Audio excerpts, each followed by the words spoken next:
Kemarin tetangganya mama mertua aku cerita guys kalau dia itu bisa nguliahin anaknya cuma dengan jualan menu yang satu ini loh guys. Dan tetangganya mama mertua ini baik banget mau berbagi resep rahasianya ke aku. Yuk langsung kita bikin aja. Pertama gula merah 200 gram ditumbuk, lalu pecahin satu butir telur. Aku pecahin lagi telur pakai corong biar gak pecah ya guys. Tapi karena udah pecah ya udah kita campur aja jadi satu kayak gini, kemudian sisihkan dulu. Lalu larutin asam jawa pakai air hangat, ditek-teken sampai airnya keluar kayak gini, lalu sisihkan dulu.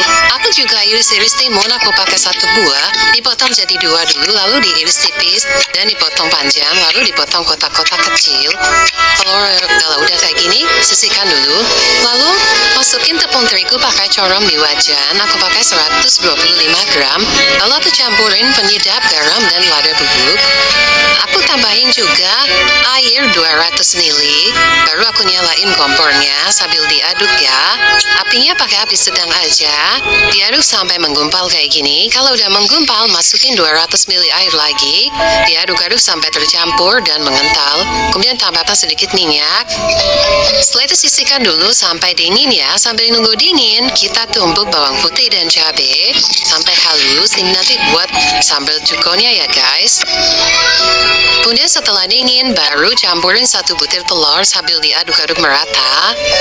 Kalau udah merata, masukin tepung tapioka. Aku pakai 350 gram, tapi masukinnya secara bertahap ya guys sambil diaduk.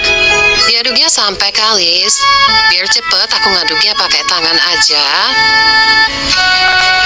Kalau udah kalis kayak gini, kita ambil sedikit adonannya, sedikit demi sedikit, lalu dibentuk ya guys. Dibentuk pipih dulu, lalu dibentuk kayak corong gitu guys. Lalu diisi pakai isian telur yang udah kita kocok, lalu ditutup lagi biar nanti direbus gak tumpah ya. Lalu bentuk lain, aku pakai isian sosis, jadinya banyak banget kayak gini.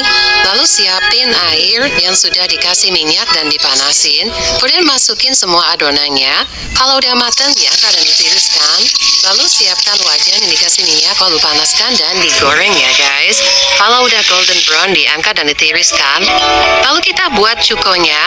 Masukkan air, asam jawa, cabai dan juga gula merah. Aku tambahkan sedikit garam juga biar ada rasanya. Kemudian diaduk dan tunggu sampai mendidih ya. Kalau udah mendidih, taruh dalam wadah lain. Jangan lupa disaring juga biar kotorannya nggak ikut masuk. Lalu iris kecil-kecil pempeknya. Tata dalam piring gitu guys, lalu dikasih timun dan disiram kuah cukonya, dan ini udah jadi. Yang udah nge-scroll dari tadi, yuk bangun lakuin satu yang lain.